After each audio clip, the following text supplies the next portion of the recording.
Okay, hey, it's Rob Norton again. Got another book I wanted to look at here.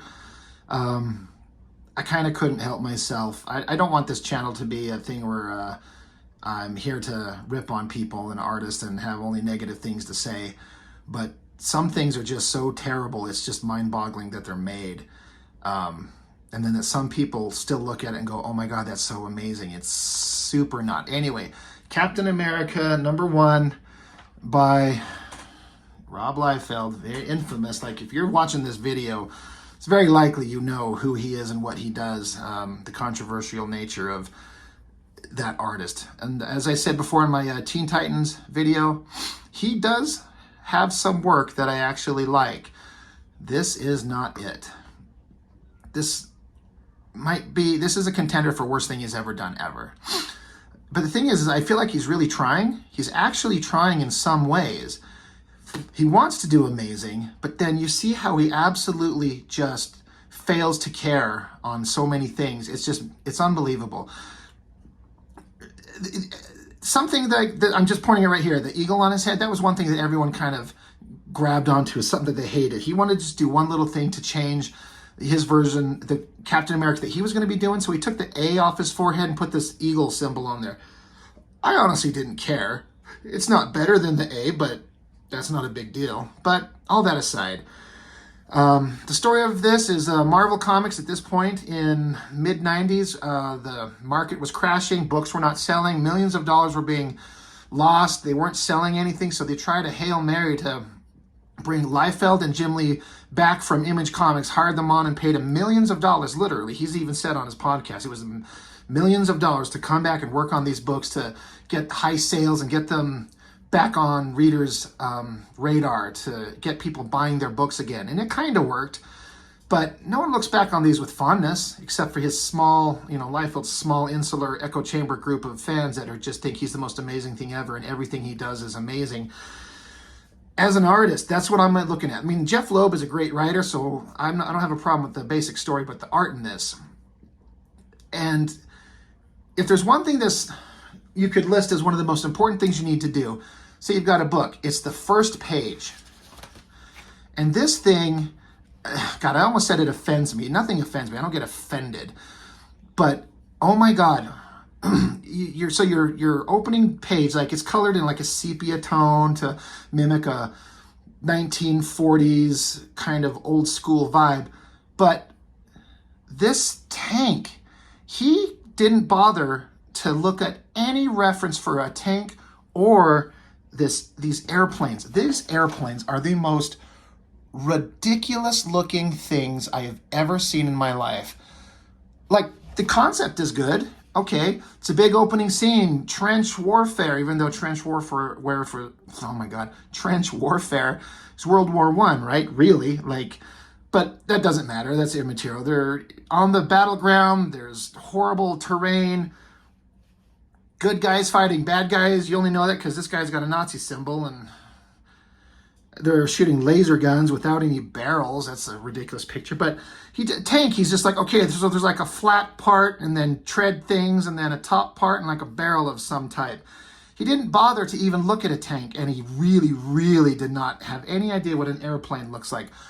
For comparison, if any of you remember the better version of this, like taking the Avengers and Captain America like they did in this Heroes Reborn and trying to do a good version of it.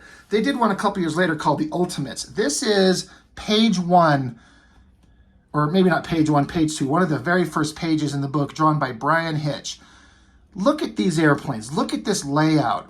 He's clearly referenced. For all I know, he might even be tracing these images, but I don't care about that. Make it look like an airplane. This is absolutely perfectly detailed and accurate to what these machines look like. The ground, it looks like we're way up in the air. You got all this squadron of bombers coming down over. There's the sea here, ground there, cloud cover. And what just great art. Great detail on these planes. Look at that. It is absolutely beautiful. It's perfect. That's something my 7-year-old would draw. And this is the man getting paid millions of dollars to do this book. Millions of dollars. That is not an exaggeration. So you wonder why it pisses people off. And that's the opening page. Stupid. And this I don't have a problem with. It's setting a vibe and a tone, you know, repeating the Pledge of Allegiance with Captain America. He looks super bored. And thank God this is the last panel on this page, and he basically just copy pastes it over here and then just makes it bigger with the shield. The shield will change size. You kind of see how big it is here. It'll get bigger and smaller as the book goes on. But could you not come up with something different? Like, that's okay. Do something different here so you're not just repeating the same dang thing. Good Lord. Anyway, and again, I know I mentioned this on the Teen Titans breakdown, but he always has the character staring straight at us. He's looking at us, he's looking at us, he's looking at us, he's looking at us. Just pay attention to that. I'll try not to point it out too many times. But he is looking, all these characters are looking right at you. And that's kind of silly. Just this ridiculous hair, his anatomy. The colorist is really bringing it, really trying to do the best he can. And I mentioned this before on the Teen Titans review where the wrong inker on his work kind of ruins it. And this is a good example. The inker is he does great work, John Sabal, but if Liefeld's not inking himself, it doesn't work. And then here he is kind of forced to draw kind of an everyday scene, houses and like everyday human beings, kids, husband and wife. Oh, look, they're staring straight at us. You tell me what that's all about. What are these lines? What is that indicating? What is that describing besides nothing? There's an actual little bit of a background he actually did there. He gave it some effort on that one. It's all okay. There's certainly an interesting color palette here that gives it all a unique look and vibe. Looks all right. Big scary thing, dot eyes. Mystery man, he's got flies around him. He must be dark and scary and stinky or something. This angular face. I don't know why he suddenly changed and was making all his faces this hard, sharp angles. Doesn't work. And again, doesn't that face look almost exactly the same as that face? Same. Why don't we change it up? Do something different. He's same 3/4 angle, kind of looking up. He's doing the same thing. Oh, my Lord. Let's do something different. He's trying something unique with page layout where leaving these voids of spaces, and for some reason they decided to put this checkerboard color pattern in there for who knows what reason. A lot of empty space, and it kind of works. I don't mind it. It's an interesting page layout, but I don't know that it adds to anything. Big Captain America shot. He loves to do this, have a guy jumping into a fight, and there's just like gun barrels just sticking in frame, pointing at someone as if it's scary. I like this big round, like, if I were to give this to somebody who's never read a comic in their life and like, what are you looking at? Well, we got Captain America. What is that? I bet you they couldn't tell. They're like, I don't know. Is it a cannonball or something? Presumably it's somebody's helmet, and this is like him trying to do some ridiculous shiny metal texture sheen. It fails every time. And of course he gets made fun of for not ever drawing feet, but he'll draw feet, but they're these weird pointy shapes. It's not the worst thing that's ever done. Something he definitely absolutely cannot do is watch his shield as we go through these books. The shield is, it's supposed to have a curve to it. If you're looking at it like straight on the edge, it would be flat and then a curve on it. And then it's hard to take that round shape that looking at straight on and then turning it to get a circular pattern, especially with these circles. It's hard to do, but he will fail every time unless it's a straight on shot. Yeah, that's fine. It's not the worst thing he's ever done. That's him trying to do backgrounds. This is all, it's okay. It's average. Look at this giant mutant human being next to this normal little guy here. And this is just supposed to be an everyday normal thing. It's him trying to do cartoony caricature type stuff. Drawing a big, ridiculous, over-the-top stuff. Like this man's arm is bigger than this human head to toe, body, everything. It doesn't work. This is not something he can pull off. He's trying to do this big shoe style thing. It does not work. Just nothing works. Nothing here works at all. Yeah.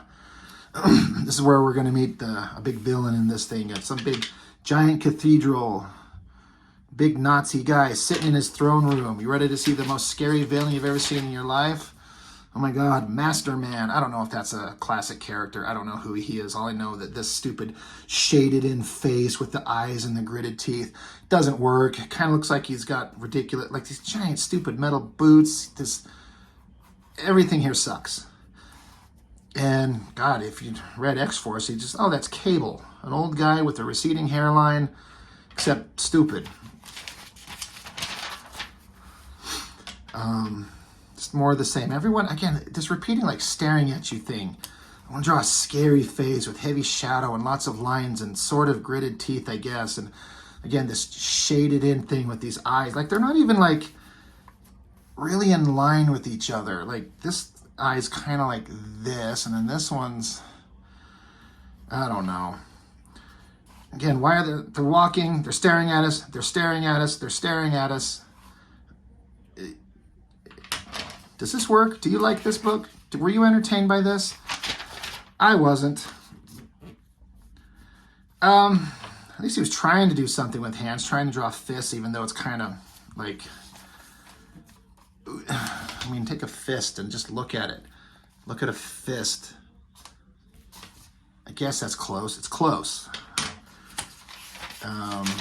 This sequence is ridiculous. You got what I presume is like, I think this, I read somewhere, I might be misremembering this. It's supposed to be like a Tom Cruise Mission Impossible character, like an insert character. So he's in leather, dark hair, running around. The same overly shadowed face with eyes and teeth. Does not work. He cannot do this. Whatever he's trying to do, whatever he's trying to emulate, doesn't work. There. He's trying to be in shadow and be secretive. This is like he's in some kind of underground part of this big castle cavern, and he finds nuclear ICBMs. Somehow, it's ridiculous, but it's a comic book, so you gotta let that shit go. But you couldn't even draw any more backgrounds, like guy, and then rock outcropping, and then missiles. And I would be surprised if he even drew those. I kind of doubt it. And then just heavily shadowed faces that just don't work. And you got Captain America, super long, like his head to torso over, and then his legs is like this is, it should be relatively even, but we're talking comic book proportions. So elongated figures, that's okay, not a big deal. Again, he tried to do background, sort of. Runs to this little dude who's going to tell him who he is. He's got these beady little eyes. Here, come to my little rundown shack. We're going to go down some stairs somewhere. Mysterious stairs. Okay, great. We're going to take you down here. He pulls out of a chest Captain America's shield. I mean, like, look, this is a little man compared to him, right? Little guy, big guy. And then look at his giant hands here holding this shield. So this thing's not very big. I feel like that thing would be, I could just put it right here in front of us. That's how big it is. It's a frisbee. But it's supposed to be Captain America's shield. What a ugly face. Like, that's just no good. Now look at these proportions. This guy is about 15 feet tall. If he's a, 5'5" man. And then look at that shield. It's much bigger than it was before. Anyway, it gives him the shield. Generic, nondescript bad guys with bubble mask and bubble eyes. Ooh, scary, intimidating. No, not really. They show up, fights start. They're going to find Captain America. Of course, he busts out of the rubble. Doing a straight-on shot. All right, that's all right. And taking advantage of some advancing computer effects and doing this repeating shield thing fading out of the page for whatever reason. Probably just because they could. Like, should we do that? Sure, do that. Oh, big splash page shot of him.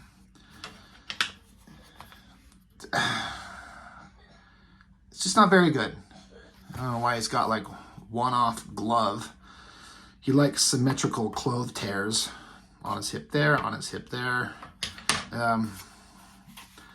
And this is, I mean, this is a double page spread. So just for like an idea of how big that is, here are 2 pages. This I can't even fit it on camera.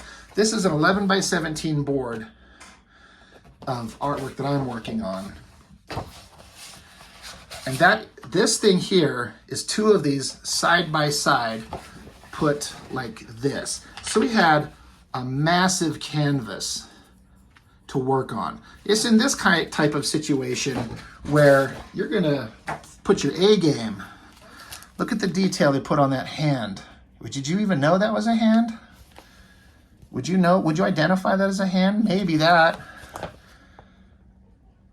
It's just so stupid. It's just so ridiculous.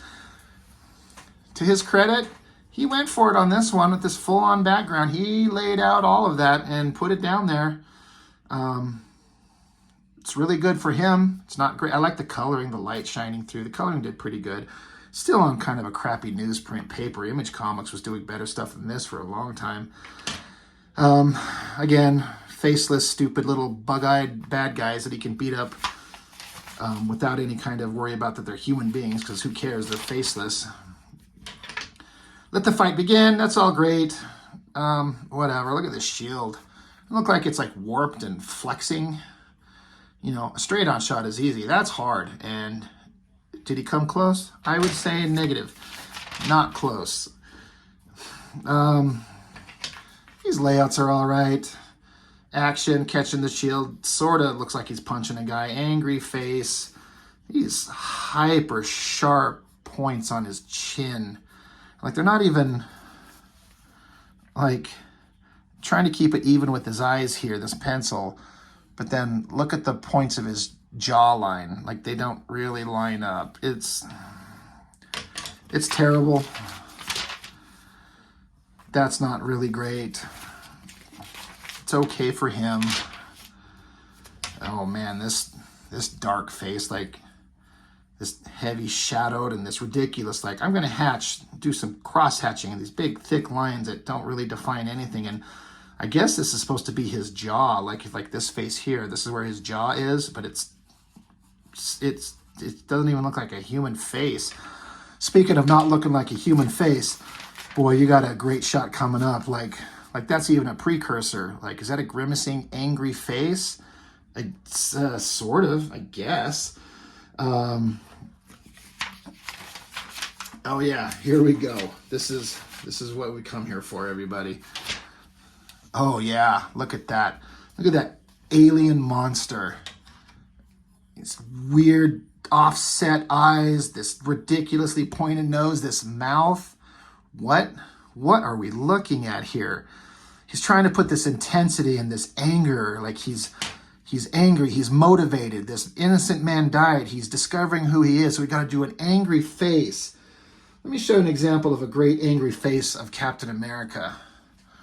How about that? Again, that's Brian Hitch on the Ultimates drawn Captain America. There's a screamy, angry face. Or how about just a normal human-looking face? Look at that. That looks great.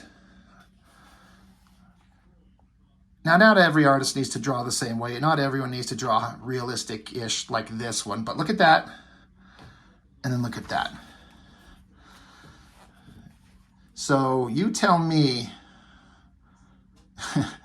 what looks better. I mean, you can't not notice this. You definitely notice this. That stands out. But you're noticing it for the wrong reasons because it looks awful. And, oh yeah. Then it gets into S.H.I.E.L.D. You got Nick Fury, some 20-foot tall girl, and some, I don't know, 7-foot tall fat guy with big, huge, muscly legs wearing a, oh my god, I forget what those kind of hats are. That character, Dum Dum Duggan, I think it is. He's always supposed to wear some kind of hat like that, but just failing on every level. Yeah. That's not too bad, I guess. Anyway, Captain America #1. I always forget to look this up. When this was published. I want to say it was 90. Power on. Oh, shit, sorry about that. 1996. I'd been out of high school for 1 year. And Rob Liefeld had done way better work than this. There's people that love it. If you like it, I'm not trying to take away any kind of joy from you, but it's just terrible. Anyway, that's all I've got for this one. Thanks for watching. It's gone 20 minutes, so if you've stuck around this whole time giving it a listen, I appreciate it. But again, there is Rob Liefeld stuff that I want to look at that I will show you that I do like. There is some stuff that I like. It's not all just a dump on him, but I'm not going to lie. He makes it easy to do. So anyway, that's it. Let me know what you think. I appreciate your time. See you the next time. Bye.